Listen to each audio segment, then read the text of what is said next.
I'm at kids.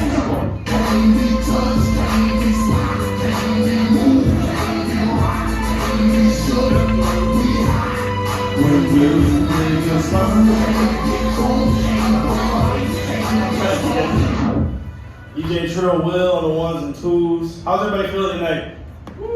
Good. Yeah.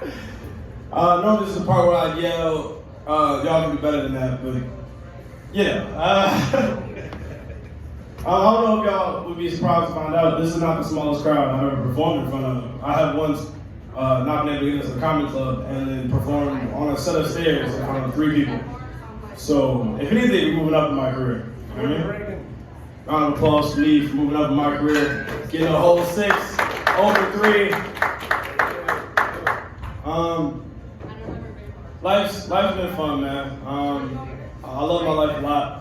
I've always strove to get like a job that made me feel something on the inside.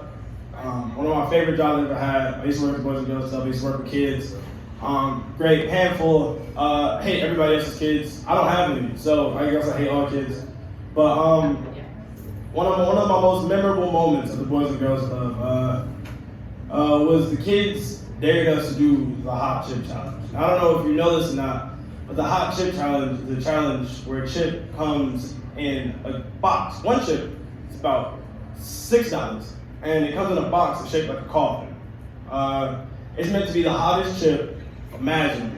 They say when you handle it, you're not supposed to touch it with your hands. You're supposed to wear gloves because it's that hot. So me and my coworker at the time, big dude, big swole native dude, talking like 6'7". He does mixed martial arts, so he got some muscle on him. One of my good friends from when I was working there, and I said I'll do it, but only if he does it. And he looked at me with a look of fear and anxiety, and I could see him sweating before the challenge even started. So we decided we're gonna do it. We're gonna get a small group of kids who can watch us do it, because that's what they wanted. They wanted to watch us do it. So we do it, and we gather boxes and we open them. We have gloves on, we take one chip out. There aren't a lot of things in this world that are blacker than me, but this chip had to have taken the cake. This chip was so dark that you couldn't see it in a photo at high noon. It was a level of black I had never seen before. So I take the chip, we each get our chips. We got milk, we got a little bit of applesauce, all the things that are supposed to help with heat. And we set them up, sit at the table, and we eat the chip. And when you first bite into the chip, it tastes kind of like you've been chewing garbage bags. It wasn't a good chip to begin with. The flavor profile was not there. I can tell they were not going for flavor at all. I ate the chip, and as I chew it, I noticed that my entire body is now wanting to shut down at this very moment. I could feel how hot it was just going into my stomach, and I felt like it was coursing through my blood veins. And as I'm sitting here crying, chugging milk, and dying, I look over at my associate, and he's just a stoic face, just no emotion at all. He had a face, and the only thing I could see on his face was this just pleases the buffalo. And it was hilarious, because all I saw was a single tear just roll down his cheek. I'm over here, I'm being erratic, I'm eating Go-Gurt tubes, I'm stealing milk from little kids, and he's just sitting here crying, just on one side of his face. It was so bad for me that at one point, my stomach felt like I had swallowed a bucket of acid, so I threw up. And I come to him afterward, and I'm like, man, it must have been that hot for you, couldn't have been that bad. And all he says is, that was the worst experience of my life. It was so hot, I cried. I was like, did you? Did you really? Man, it was great. It was great. I love working with kids. I worked with kids shortly after I started my comedy career, as most people don't know. And I was told to do a show one day for the kids. And I said no, because I don't do shows I don't do clean comedy often. So I was like, I'm not really about that, whatever. But they convinced me, so I ended up doing it. And I will tell you, I have never made a tougher fucking critic than a 12-year-old. It was absolutely horrible. I got through my set to 0 laughs, and then one kid just sits in the back and goes, "That doesn't make any sense. Your jokes suck." And like, keep in mind, I've known these kids for a while, and they're treating me like a stranger. It sucks. Boo. Why is he here? He should be fired. And that was the moment I knew that I'll never fuck work with kids again. I knew in my heart I would never, like passively maybe, like if a kid is on a play set and he falls and hurts himself, and he's trying to get back up, I'll push him over and teach him a life lesson. But that's about as much as I'm willing to put in for these kids.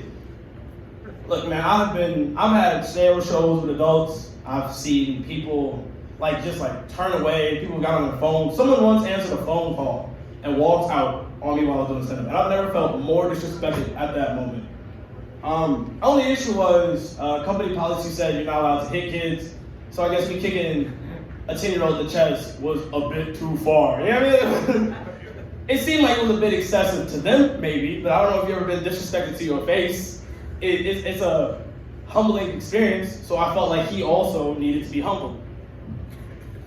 It was great though. I did enjoy it. If you ever want a job that makes you feel fulfilled on the inside, just go ahead and work with kids. It'll make you feel fulfilled. It's like raising somebody else's kid, and that's a weird thing to say because I don't like them at all. I don't like responsibility in general. I thought maybe it was just like kids, but it's kids, cats, dogs. I will get a fish gladly though. Let me tell you that much. I'll keep that bad boy alive for an extra 2 years past separation date. I mean, because I used to think when people would be like, "Oh, are you a cat or a dog person?" I always said I was a dog person. Cats are annoying, you know what I mean? They always scratch you. They're always places they shouldn't be. They're always up under your foot. So one day, my brother's like, "Hey man, could you watch my dog for a couple of weeks? I just can't have him in my apartment. You know what I mean? So I need you to watch my dog." Something about having someone chew up all of your shit and then take a shit on your floor just makes you kind of not want to watch dogs at all. Last day I found out, it's not that I don't like cats, I just don't like responsibility, at all. I'm the type of guy where I'd be okay living in a studio apartment with nothing in the fridge. Because honestly, I don't even want to take care of myself most days. I haven't eaten today yet, to be being completely honest. A bottle of tequila will do me fine. Everything else is negotiable. I'll tell you that. And it's not like I don't know how to take care of myself. I had a wonderful mother who taught me how to cook, clean. You know what I mean? I can do everything I can for myself. I just choose not to. You know what I mean? So I can dress myself well, but most days I just don't. I roll out of bed and just wear whatever's closest. You know what I mean? And if that means yesterday's outfit has to get recycled, so be it. Wear it. Right?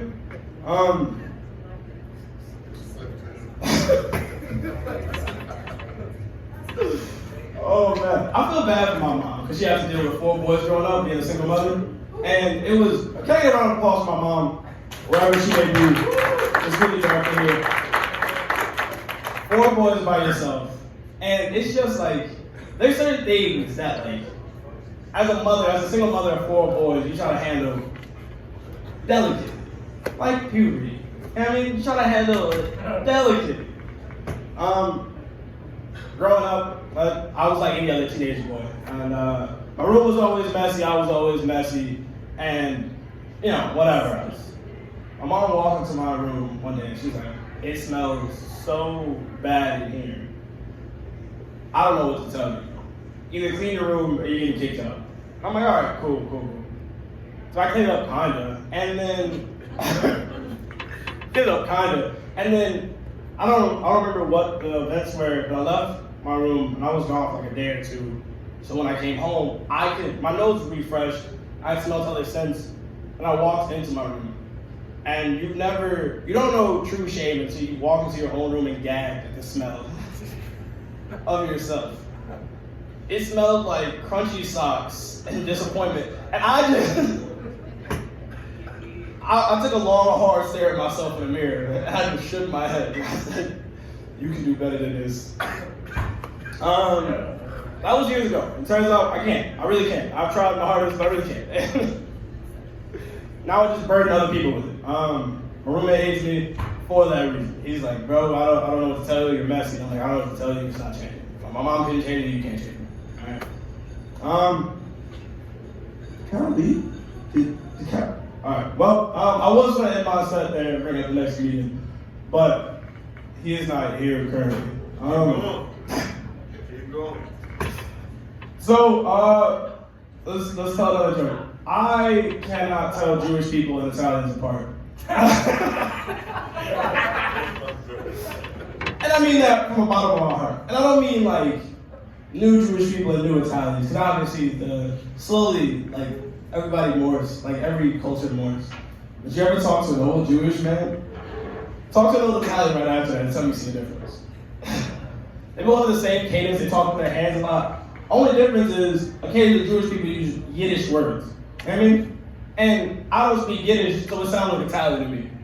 So we're being honest. To me, they're one and the same. It's like when a white person is like, I'm like, oh, what are you? Knowing they're white and they say that I'm Dutch? I can't tell you guys apart. All right, my name is Caleb, and that's my time. Have a wonderful night.